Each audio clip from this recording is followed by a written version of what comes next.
G'day everybody, my name is Gareth Walton and I'm doing a very special episode with my mum today. Hello there.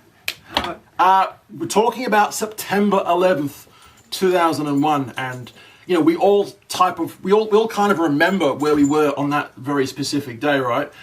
We've got the most unusual, spooky story you will ever hear, because quite literally no one, have they, Mum? No one else can say that they've done what we've done. No one has the story that we have. Mm-hmm. It's physically impossible. No one on earth has the exact same story that we do regarding where we were for September 11th, 2001. And we were in America, not in New York City, but we were in America, and it was the freakiest thing to wake up to in a haunted hotel. We stayed in a haunted hotel, and Mum, please tell me a little bit about it. We were in Estes Park, which is Colorado. In Colorado, absolutely. And staying at the beautiful the Stanley Hotel. Yeah. We actually stayed in Stephen King's room, who wrote The Shining. Right. Yes. So, which was room 217. So just so you guys understand what we're saying here, this hotel is the reason the movie The Shining came to be. Stephen King himself literally stayed the night. We checked into this hotel in the Stephen King room, where Stephen King wrote a little bit of his book, The Shining, or at least got the inspiration from, right?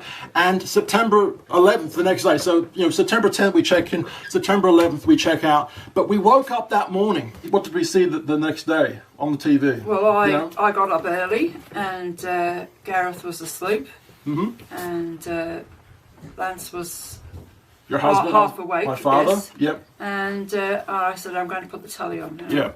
And I put it on just in time to see a replay of the aeroplane going into the first aeroplane, going into the tower. So that was quite literally our haunted experience, our scary experience in this hotel where Stephen King wrote a bit of his book, The Shining. Okay, that was our shining moment, to wake up on September 11th, 2001 and see that it looked like a movie, didn't it? It looked like some sort of movie that was getting made. Well, movie scene from a television show or something, I said to Lance, I said, how can anybody accidentally go into the tower, fly into a tower with an aeroplane, How could they actually do that?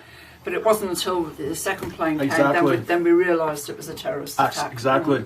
So let's talk about the day before, or the night before, I guess, because that was a very interesting, beautiful moment. And we remember that, like 20 years later now, we remember this. Yeah. So, the night before, we were walking around this beautiful hotel that was also used in the Dumb and Dumber movie with Jim Carrey, believe it or not. Dumb and Dumber was actually filmed there.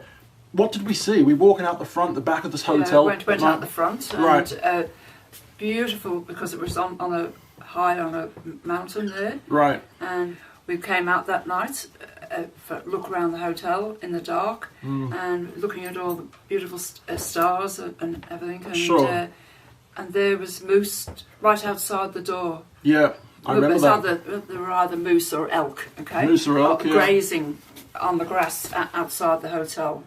And what a beautiful! I remember that. And we all said, "Oh, isn't it just absolutely beautiful? Magical! It was a magical night." Absolutely, I actually remember seeing the stars. Do you remember that night? I did. Yeah, we were looking at the stars. I actually remember seeing the stars, and because we were in that kind of part of the Rocky Mountains, right? There wasn't too much light pollution, so we could actually see. Absolutely beautiful place. Yeah, we could see a lot of the stars, and it was calm as hell. Not that hell's very calm, is it? I wouldn't say hell's very calm. Would you think? Probably hell's pretty chaotic, but no. But it was calm as anything. It was just amazing, beautiful night, and obviously because of what happened the next day, the next morning, that's why we remember that night very specifically, right? So, yeah. Now in the movie The Shining, which was actually filmed on a set, believe it or not, but they did end up filming a TV show, didn't they? Yes, they did. Right at that hotel. 2 episodes, was it? Not too sure, but yeah. So there was 2 episodes that Stephen King got a different version of The Shining made, right? Because it's very notorious that Stephen King didn't actually like the movie with what's his name? I can't remember his name. But here's Johnny. You know? Oh, yes. What's his name? The Stanley Kubrick movie, The Shining, Yes, right? okay. We've got his name. I've got his name now. What's his bloody goddamn name? I can't remember. Yes. Jack Nicholson. Yes, there Jack you go. Nicholson. There we go. It's on the tip of my tongue. Do you remember hearing about that? He wasn't a big fan of it, apparently. Yeah. So, years later, like 20 years later, he had the chance to do a remake of this movie, and he did a TV show, which wasn't as popular as the movie, obviously, but the TV show... With us. It was popular with us. That's where we stayed. That's where we stayed, yeah. And in the same room as well. 217, yeah. But do you remember the night when we checked in? Well, we checked in the day, and I think you and Lance, my father, you guys asked the hotel clerk what was the Shining room, and you said, could we stay there? And they said, well, the room is available, but the price was too expensive. Do you remember that? Mm-hmm. Do you actually remember that? And I think you and Lance said, oh, no, I don't think we can afford that. We'll go for one of the other rooms. Yeah. You remember that? And the hotel clerk ended up taking pity on us. Yeah. You do remember that, right? Yes, I remember. Yeah. He ended up taking pity on us, and because no one was staying in that room that night, and I'm guessing they didn't expect too many people to come to the hotel that day, they ended up giving us the most one of the most expensive rooms, probably the most expensive room, right? Because it had history. It had history. It's that room is the reason Stephen King's The Shining was written into a book, right? So in the book form, the actual number 217 is in the book. I'm pretty sure. I'm not sure about that. I'll have to research that, but I think in book form, 217 is the number of the hotel room that we stayed in. But in the actual movie with Jack Nicholson, they ended up changing the number to whatever it was, because the Stanley Hotel didn't want anything to do with that kind of number, because they thought that tourists would be frightened to come to that room and that no one would ever want to stay in the room.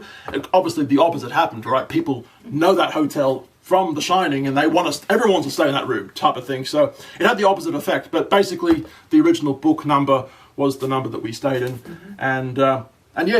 The hotel people, didn't they? They took pity of us, and they gave us the room. What an amazing night it was to Absolutely. stay there and then go up downstairs and go outside and look at the animals there and the beautiful stars. Right, as I said, on top of the hill we were, mountain, top of the mountain. I have video footage because back then I was actually taking videos with my video camera, even back then.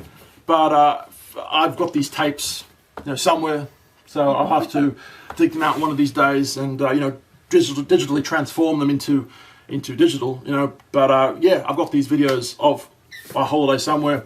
So we're in the room now, which, remember, it actually had a fire in it at one point. Do you remember that? Yes. And a maid was hurt or something. Yes, or something, yes. Did someone die in it? I can't remember now. No. But there was a fire in there at one point, and in this, shining hotel room, Anyway, I don't think we experienced anything haunted. No, we didn't. You didn't physically feel anything. It was just a peaceful night. It was a peaceful night. And, no. Yeah.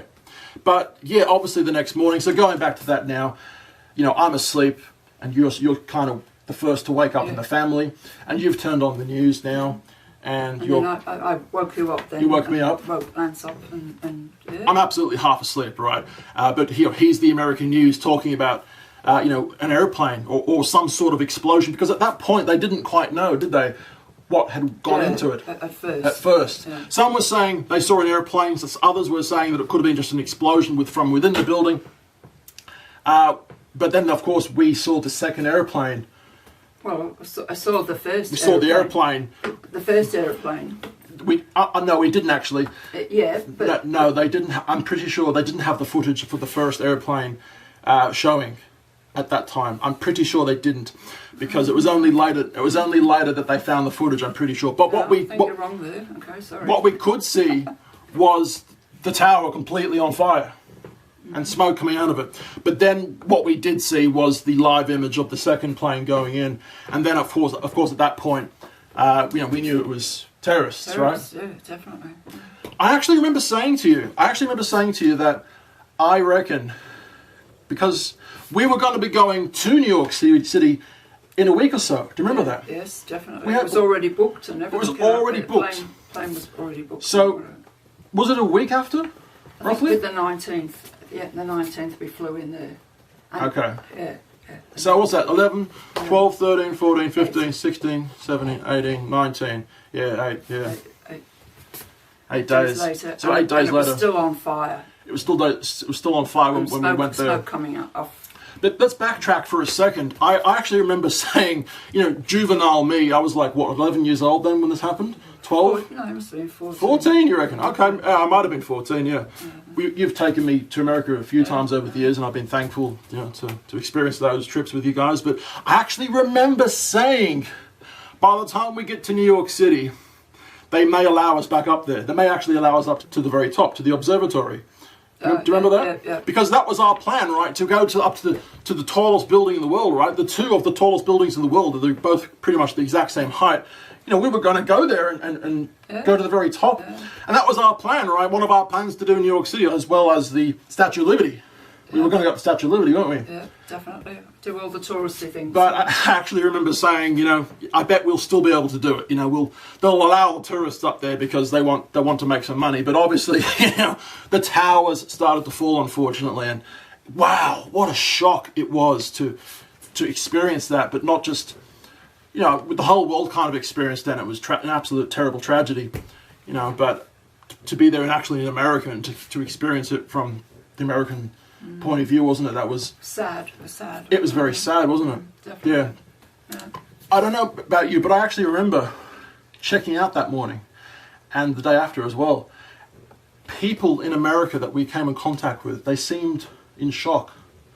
I always remember that feeling, and that look that people gave me. It was kind of unbelievable. Yeah, it was kind of an unbelievable, stare on their face. Like they couldn't quite believe what had happened that day and the day before. We were going to shops to shop around, and we were going on buses, like public transport and stuff like that, weren't we? Yeah, definitely. And I actually do remember just seeing people's faces. Like the day before, everyone seemed okay and happy and just going on with their lives. But September 11th and then the 12th and the 13th and 14th, people actually looked different. I remember, once we left the hotel, we went down to the town there, and I said I wanted to buy myself a bracelet. Sure. A sterling silver bracelet. Yep. And with the Native American things on it, So that one there. This is my September 11th. Wave it to the camera so you can. This is my September 11th bangle. That one there? Yeah, this one here. Okay. And it's got lightning, and it's got the wind, it's got a bear on it. And the wind, like a meteorite looking thing as well. Yeah. And have a look up there. That one there, isn't it? Yeah, that one there. That one there. So that's your September 11th, 2001 bracelet from Colorado. Yeah. Wow, that's unbelievable. So I always remember that. I always remember that, yeah. Now, because we had our flight to New York City already planned, we were worried at first that we wouldn't be able to get this flight because flights were cancelled throughout the whole country for the next few days or something. I don't know what it was. It was like 3-4 days, no flights, because they were worried about more terrorist attacks. Remember, they were all on the news about this and stuff.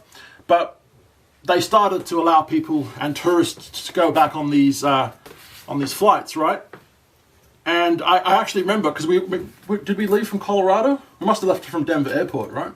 Did we? Yeah, we would have gone there. Yeah. So we left from Denver Airport. Yeah, and to New York. To New York City. Yeah. Do you remember what happened when we landed? So there's one really interesting thing I remember as a kid, because this was our first airplane trip, 8 days after 4 different airplanes went and crashed all around America. It was 4, wasn't it? 2 in the Twin Towers, 1 in the Pentagon, and one in the field. Pennsylvania or something, wasn't it? Yeah. So, I mean, everyone was on edge. Everyone, the whole country was on edge. The whole world, I'm guessing, as well, right?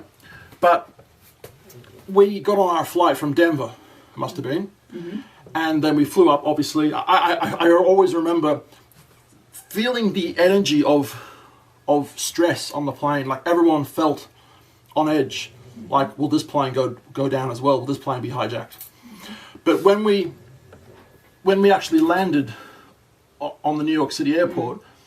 Do you remember what actually happened inside the airplane when we actually landed? Do you remember all? Yes, I do. Yes, everybody cheered, didn't they? They did, Cheered absolutely. and clapped, you know? It was such an amazing, absolutely. It was such an amazing memory of mine because everyone was stressed on this airplane, right? Everyone's thinking, will this be the last time I see the ground, type of thing. No one knows if this will happen again, right?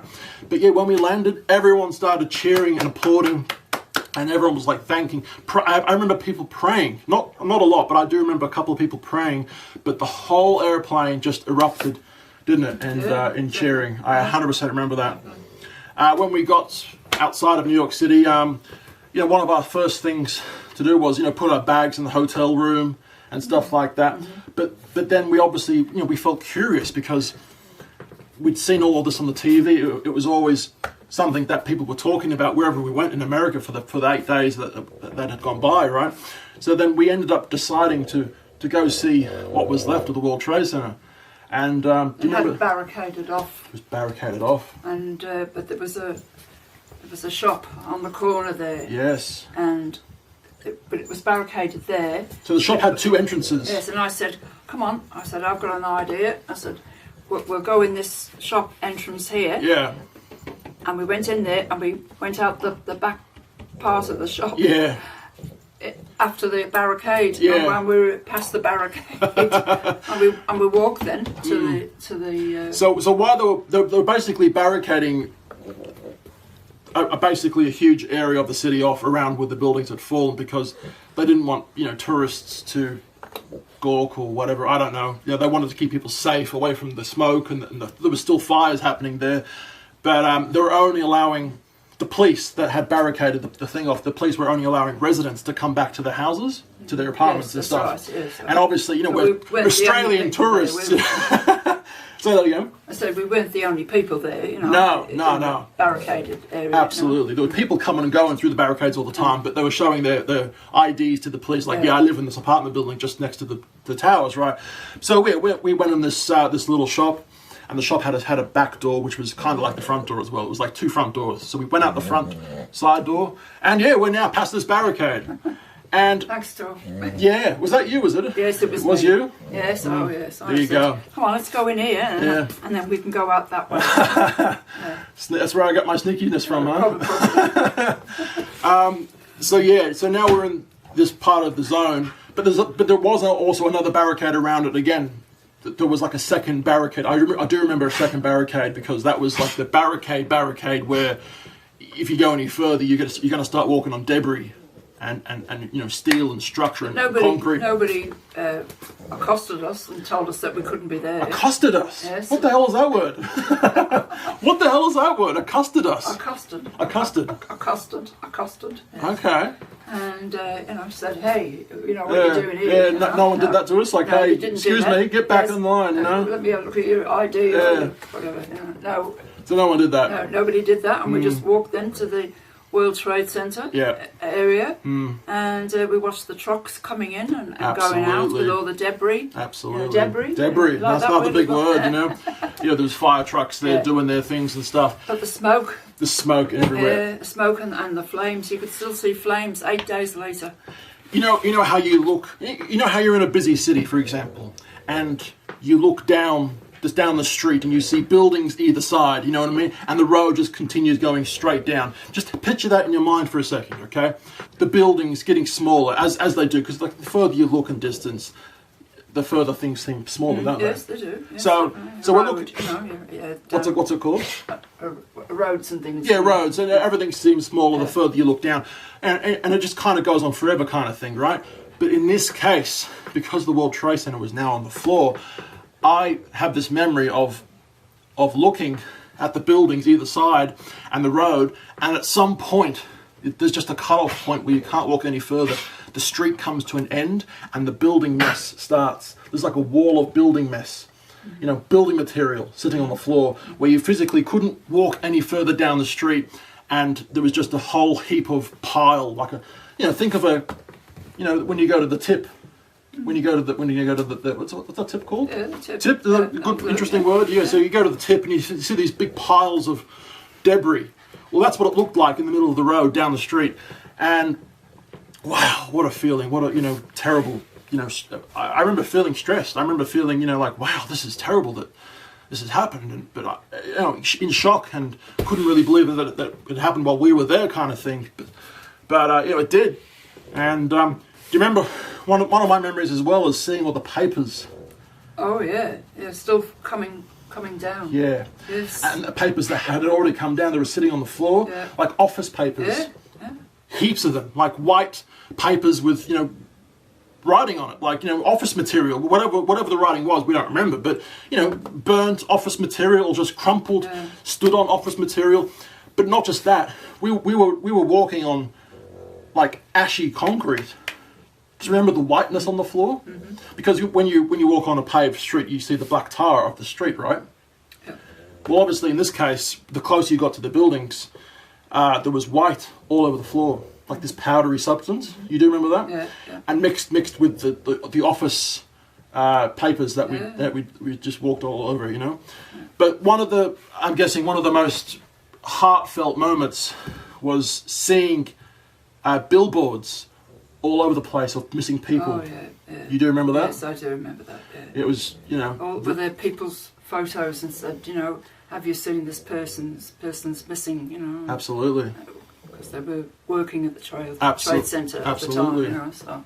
There's just makeshift billboards everywhere, like street windows in people's, streets, like, shop windows and buildings with concrete, right? There was just completely covered everywhere you went with, have you seen this person?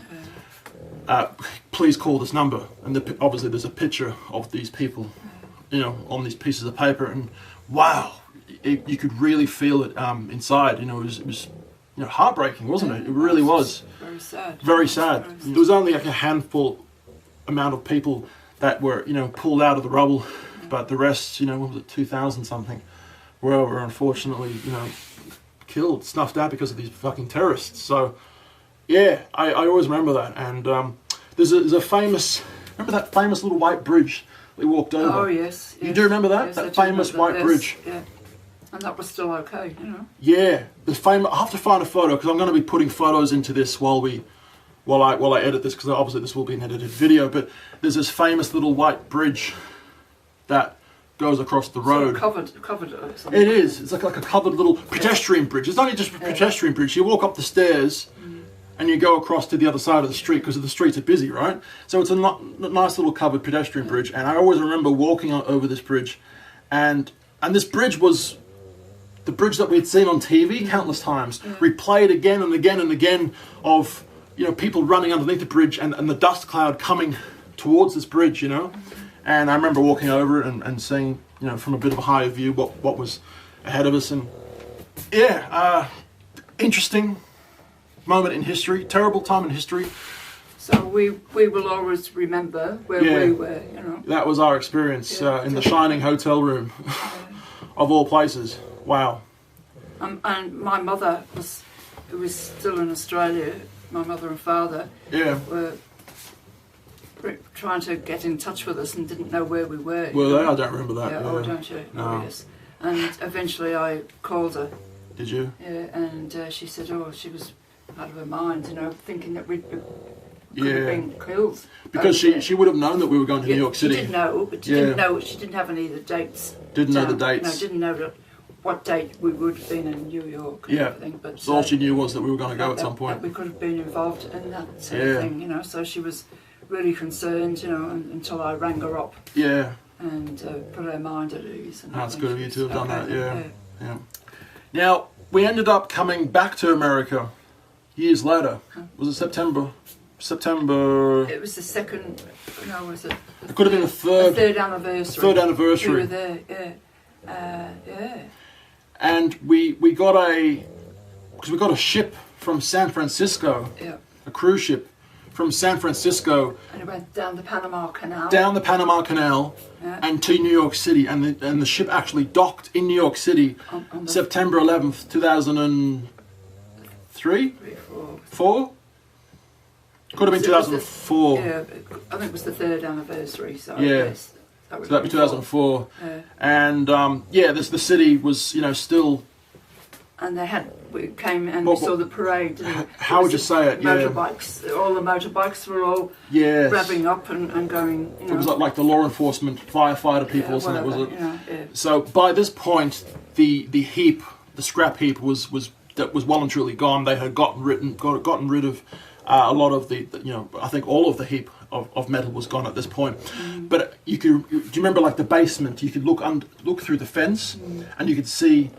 What would you call it? Bathtub. They called it the bathtub, didn't they? Ground zero, I'm guessing. Zero. So you could see the bathtub of Ground Zero completely empty, and there was this long ramp that went down. Remember? That trucks and people could walk up and down. Right? And we remember seeing that. And but we couldn't go in there though. We couldn't go in. No one was allowed in. No public could go down there, and we never did go down there. But do you remember at that point? I think they ended up fixing the subway because the train system was completely squashed when the buildings came down, right? And when we went there, 3 years later or something, whatever it was, we could now see the subway train inside the bathtub of Ground Zero. And they had a little temporary shelter, little temporary roof over top of it, but the sides were visible, so you could physically see the train come past. Which was very interesting. Usually that subway line is completely covered by concrete, many stories underground, right? You never see that perspective of the subway train going past, but at that point they fixed it, and that was interesting to see. But so let me quickly show you guys what's in the corner of my room. So this is my recording studio, and just behind my makeshift pinball machine with a ton of mess on it is this huge picture frame that we've had for ages. We've had this for such a long time, and this is just a quick, demonstration of what it actually looks like with my hand here, kind of thing. What do you reckon, Mum? About 18 years? Yeah, she's 18 years. So we've had this for a long, long time, and it represents a moment in our life, and it's we really love having this in our house. Any closing words that you wanted to say? That was part of history, and we were involved with history. We were involved, weren't we? Yeah, definitely. Yeah. Just like at the moment we're involved with history with the COVID. Absolutely. Thing, we're all parts of history at the moment. Absolutely. So 100 years time, people will be talking about the COVID time. They will be. They will be. Yeah. Like when the plague was on. In London. I'm guessing. We're glad that we weren't there when it actually happened, but. Our story, I guess, is very unique, and that no one on earth has our exact same story because we were in the Shining Hotel room and when it happened, and that was our scary experience inside the Shining Hotel room. So, wow, guys, if you like this video, please consider giving us a like, subscribe, and ring the bell because we are making daily videos. Do it again. G'day, mate. One more time. One more, not one more. You beauty. You beauty. Guys, we're on Channel 2 where we make daily videos every single day, and of course Channel 1 where we make travel vlogs every now and then. Just behind my mum is Instagram, Facebook, YouTube. You guys know the deal. At Tallboy Gareth. Do you want to put the sunnies on for this video? I think you should put the sunnies on. Put the sunnies on. Put the sunnies on. Oh, there we go. And I want you to say, I've been tall, my name's Gareth, and I'll see you for tomorrow's video. My name's Gareth, and I be... I've been tall. I've been tall. My name's Gareth. My name's Gareth. And I'll see you for tomorrow's video. And I'll see you for tomorrow's video. See you guys. Bye. Cheers, mate.